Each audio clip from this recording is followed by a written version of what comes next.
샬롬, 주님의 이름으로 사랑하고 축복합니다. 함께 찬양하겠습니다.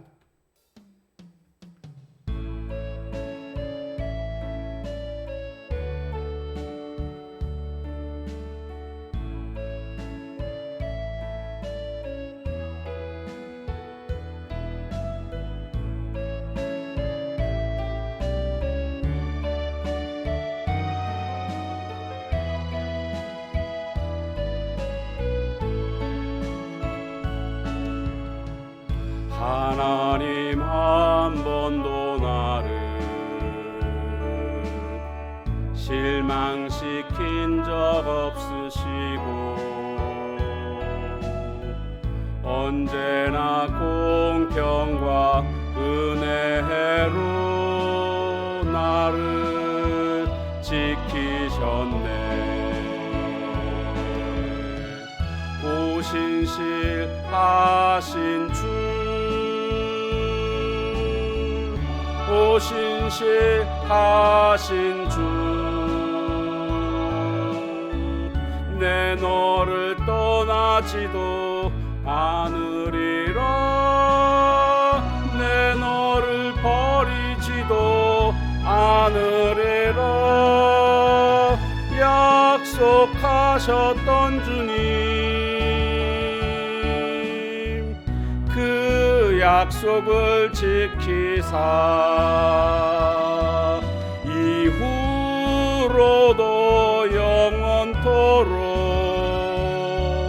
나를 지키시리라 확신하네. 아멘.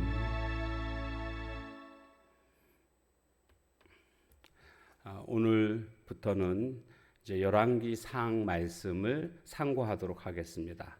열왕기상 10장 1절에서 14절까지 말씀 보겠습니다. 열왕기상 역대상입니다. 역대상 10장 1절에서 14절까지 말씀 보겠습니다. 블레셋 사람들과 이스라엘이 싸우더니 이스라엘 사람들이 블레셋 사람들 앞에서 도망하다가 길보아 산에서 죽임을 당하여 엎드러지니라.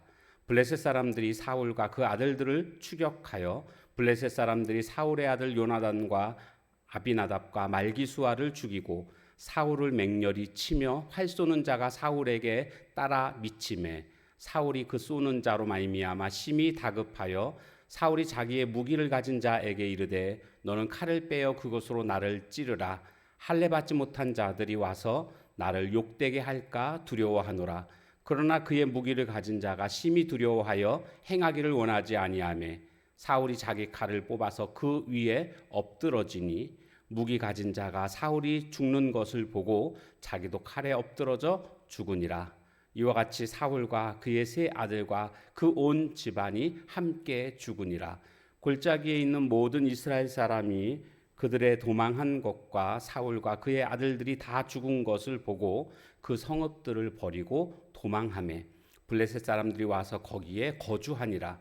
이튿날에 블레셋 사람들이 와서 죽임을 당한 자의 옷을 벗기다가 사울과 그의 아들들이 길보아 산에 엎드러졌음을 보고 곧 사울의 옷을 벗기고 그의 머리와 갑옷을 가져다가 사람을 블레셋 땅 사방에 보내 모든 이방 신전과 그 백성에게 소식을 전하고 사울의 갑옷을 그들의 신전에 두고 그의 머리를 다곤의 신전에 단지라. 길앗 야베스 모든 사람이 블레셋 사람들이 사울에게 행한 모든 일을 듣고 용사들이 다 일어나서 사울의 시체와 그의 아들들의 시체를 거두어 야베스로 가져다가 그곳 상수리 나무 아래에 그 해골을 장사하고 7일간 금식하였더라. 사울이 죽은 것은 여호와께 범죄하였기 때문이라. 그가 여호와의 말씀을 지키지 아니하고 또 신접한 자에게 가르치기를 청하고 여호와께 묻지 아니하였으므로 여호와께서 그를 죽이시고 그 나라를 이새의 아들 다윗에게 넘겨 주셨더라. 아멘.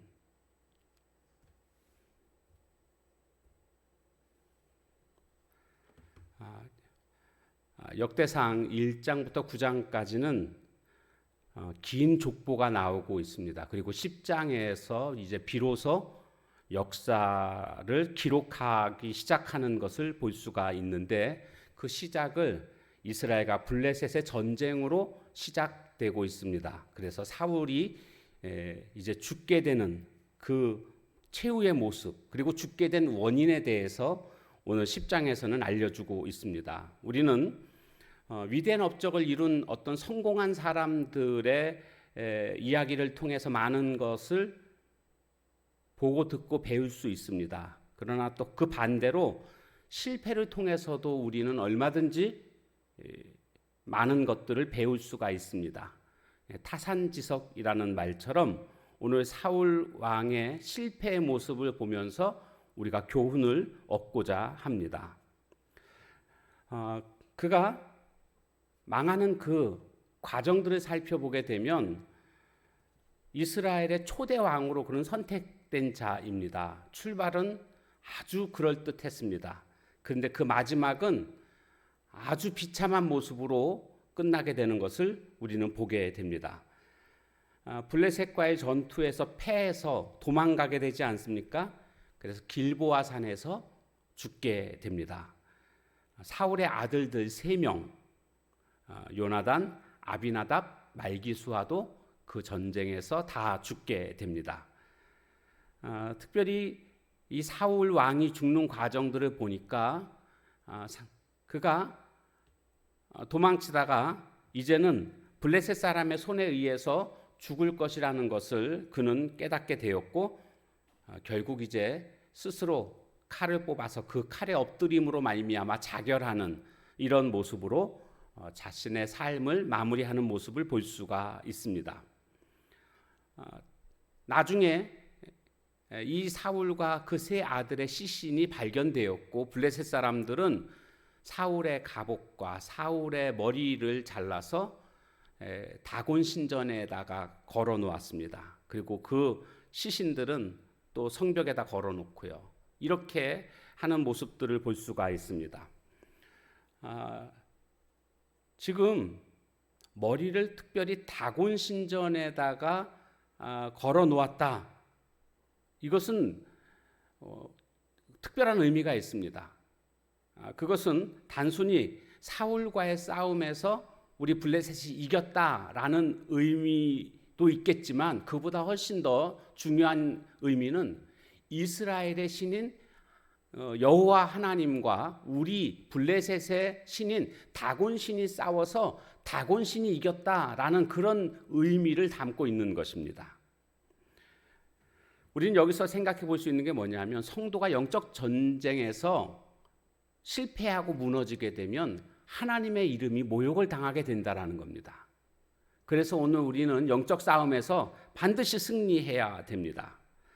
이렇게 목이 잘려서 신전에 받쳐져 있는 이 모습을 또 그 소식을 들었고, 또 그 목 잘린 몸이 성벽에 매달려 있는 이런 모습들을 길르앗 야베스 사람들은 그냥 두고 볼 수가 없었습니다. 그래서 그들이 용사들을 동원해 가지고 그 시신들을 빼앗아 옵니다. 아마 목숨을 건 그런 일들이 분명히 있었을 것입니다. 그리고 결국 그 시신들을 수습해서 길르앗 야베스 땅에다가 장사 지내고 7일 동안 금식하는 이런 모습을 보게 됩니다. 왜 그런가 하면 이것은 사울 왕에 대한 은혜를 갚는 일이었습니다. 그럼 어떤 일이 있었냐 하면요, 그 전에 가나안 땅에 이스라엘 그 12지파가 자리를 잡고 나서 서로 군사 동맹을 맺게 됩니다. 그러면서 연대 책임을 맹세하게 되죠. 연대 책임이라는 것은 뭐냐 하면 위기가 있을 때에 서로 도와주는 것입니다. 그런데 그때 만약에 도와주지 않으면 적으로 간주한다. 이런 의미를 담고 있는 것입니다. 베냐민 지파와 이스라엘 다른 지파 간에 전쟁이 일어나게 됩니다. 베냐민 지파가 잘못한 일이 있지 않았습니까? 그때에 전쟁을 하고 나서 보니까 길르앗 야베스 사람, 므낫세 지파에 속해 있던 길르앗 야베스 사람들이 전쟁에 참여하지 않은 것을 뒤늦게 발견하게 됩니다. 그래서 그들에게 처벌을 하는 그런 내용이 나오고 있습니다. 그러던 중에 이 길르앗 야베스가 위기에 처하는 상황이 벌어지게 됩니다. 암몬 족속이 쳐들어와 가지고요. 이제 완전히 함락 당하기 직전에 이르게 되었을 때에 사울이 이스라엘 다른 지파들에게 군사를 강력히 요청을 합니다. 그래서 그들의 도움으로 말미암아 암몬 족속으로부터 구원함을 받게 됩니다. 이것이 사울 왕 때문입니다. 사울의 요청으로. 그래서 사울의 은혜를 빚진 이 길르앗 야베스 사람들은 사울이 죽게 되었을 때에 그의 아들들과 함께 그들을 장사 지내는, 은혜를 갚는 이런 모습을 보여주고 있는 것입니다. 자, 그런데 오늘 성경에서 보면 멸망당한, 즉 사울이 패망하게 된 원인에 대해서 뭐라고 말씀하고 있는가를 우리는 주목해 봐야 됩니다. 자, 그것은 바로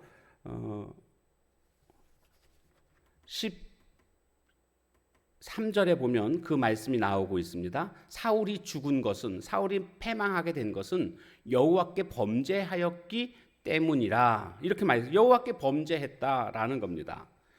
그러니까 그가 이 전쟁에서 실패한 것은 지혜가 없어서가 아닙니다. 전략이 실패해서가 아닙니다. 능력이 부족해서가 아닙니다. 여호와 앞에서 지은 죄가 있습니다. 그 죄 때문에 지금 이렇게 패망하게 된 것이다 라는 거죠. 그는 왕이 되고 나서 마음이 변했습니다. 하나님께로부터 마음이 떠나 있는, 여러분 하나님께로부터 마음이 떠나게 되면요, 그것은 곧 패망으로 이어지게 되어 있습니다. 그래서 그는 하나님의 말씀을 지키지 않았습니다. 13절 그 다음 보니까 그가 여호와의 말씀을 지키지 아니하고 자기 마음대로 했습니다. 그리고 또 신접한 자에게 가르치기를 청하는 이런 모습들이 있었습니다. 이게 바로 죄를 범한 모습이 되는 것 아니겠습니까? 그래서 결국 멸망당하게 됐다, 패망하게 됐다라는 겁니다. 우리는 하나님을 떠나는 순간 바로 그때부터 이미 벌써 패망은 예고된 것이다, 이렇게 생각해야 됩니다. 집을 떠난 탕자가 비참한 결과를 맞이하는 것처럼 하나님을 떠난 사람들은 오직 패망만이 기다리고 있다라는 것을 알아야 합니다. 그러면 이 패망으로부터 벗어나는 길은 뭘까요? 그것은 다른 데 있는 것이 아닙니다. 죄악을 버리고 하나님께 돌아오는 방법밖에 없습니다. 이 세상의 모든 실제적인 통치자는, 역사를 주관하시는 분은 하나님이십니다. 우리의 개인의 삶도 주관하시는 통치자는 하나님이십니다. 그렇기 때문에 그 하나님을 우리가 온전히 섬기지 않게 되면 망하게 되는 겁니다. 아담과 하와가 에덴 동산에서 죄 지음으로 말미암아 쫓겨나게 됐습니다. 그 죄라는 게 뭡니까? 하나님의 말씀에 불순종한 것입니다. 말씀을 지키지 않은 것입니다. 그때부터 이제 자신들의 힘으로 살아가야만 했습니다.